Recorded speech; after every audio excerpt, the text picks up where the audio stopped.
Hello, this is the Reigate School Options PowerPoint for the Creative Media course. This is a Technical award and children will receive a BTEC in Creative Digital Media at the end of the course. The course is structured into 3 units. There are 2 coursework units and 1 exam unit. However, that exam is a practical piece of work which is completed in class. So it's not like other exams where children will be sat in a hall and will be given an exam paper and required to write their responses. This is something which is more like a project-based exam. As I said on the previous slide, there are 3 components to this course. Component 1 is exploring media products, which is worth 30%.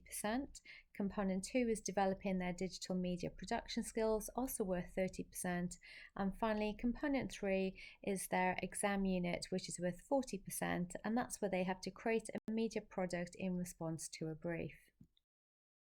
One of the key things that sets the BTEC aside from the traditional GCSE exams is the assessment structure. BTECs are designed to give children practical hands-on experience of the subject. So within creative media, the children will learn how to produce their own media products. They'll learn how to research the different types of products they're making, how to produce them, and then how to evaluate their effectiveness. There are 2 coursework projects which the children will complete in school, and the last one, which is an exam, is slightly different because the children are given a brief. They then have a set period in which they'll complete this brief in school, and that is sent away to be marked by the external exam board. So, Unit 1 is called Exploring Media Products, and this is worth 30% of their final BTEC grade. Within this, we're given a set topic at the start of the course, and children will then research that topic in detail. So, for example, the most recent topic we had was sci-fi genre, and children had to explore how the sci-fi genre has evolved over time. They then looked at the sci-fi genre across films, TV programs, video games, websites, and adverts, and analysed how meaning was created within this genre to engage an audience. The children, while researching and studying this, also had the opportunity to make their own media products and to present their work in a variety of ways. So we're keen for children to use infographics, for children to create PowerPoints, to do analysis of work, to try and steer away from any extended essays as we try and make this as practical as possible. The second unit is component 2, developing media production skills. This is also worth 30%, but this is where the children shift more into the actual making side of the media. Again, they're given a particular topic. So, for example, our most recent one was that children had to produce a media product that had to persuade people to do something.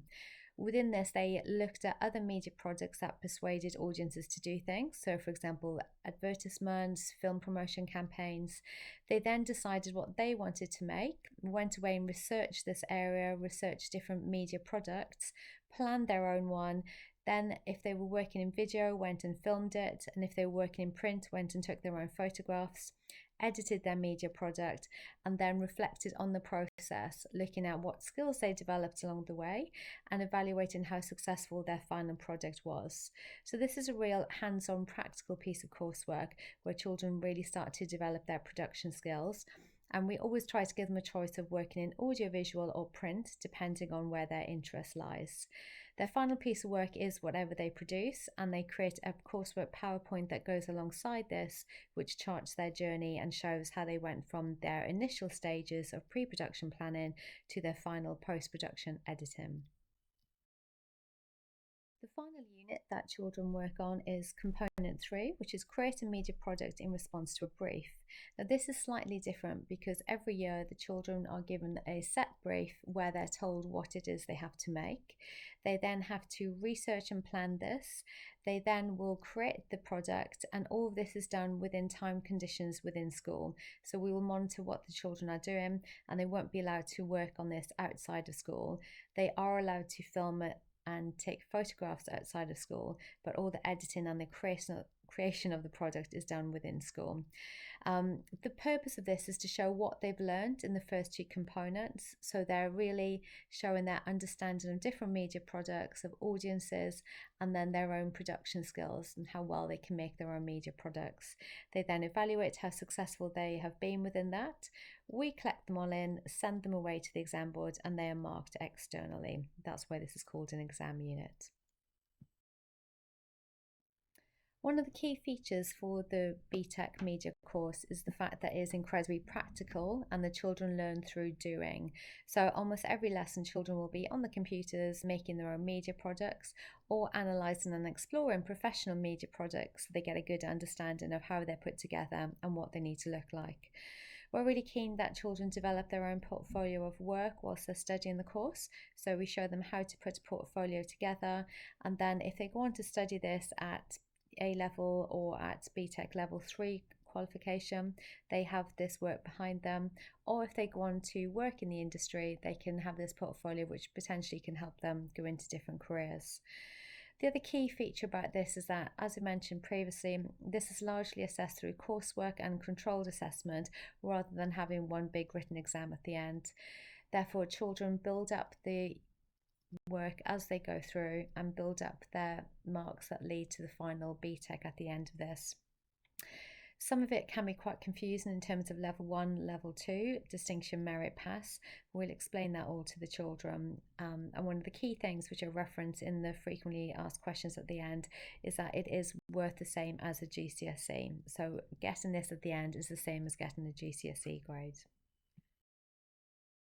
In terms of future pathways and careers that the course leads to, it's largely focusing along media careers. So as you can see on the slide, we've got film and TV, advertising and marketing, gaming and animation, journalism and content creation, music and audio, and other careers such as PR, events management, web designers.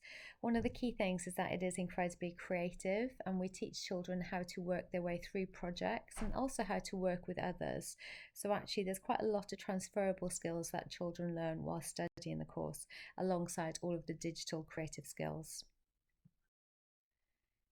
Here are a selection of questions linked with the Creative Media course. So firstly, who's the course suitable for? Well, the key thing I would say is that you need to have some sort of interest in the media and creating your own media products. And the key thing is that you are enthusiastic about this. Everything else we teach you along the way. So don't worry if you've got no experience of creating anything previously, that's completely fine. Does this qualification count towards college applications? Yes, it does. It's seen as being the same as a GCSE. What if my child has never made any media products before? Completely not a problem, as it's our job to teach children how to do that from scratch. My child isn't confident using computers, will they struggle? No, they won't struggle because we are there to teach them how to use the computers in a step-by-step way. What I would say is that there are lots of tutorials online, so children can actually follow these within their own time if it's an area that they're particularly worried about or struggling with. Do children need any special equipment? Again, no, we have a stock of equipment within school that children can use. Also, we're a Microsoft Office school, so all of the work that they save on their 365 account, they will be able to access from home if they have a computer there. How much writing is involved? Well, there are some pieces of written work, but these are largely evaluations, their research, or their analysis of other media products. So it is not an essay-based course at all. Children just need to realise that the key thing is that they're going to be developing their practical skills, so they don't need to worry about having a lot of writing within the course.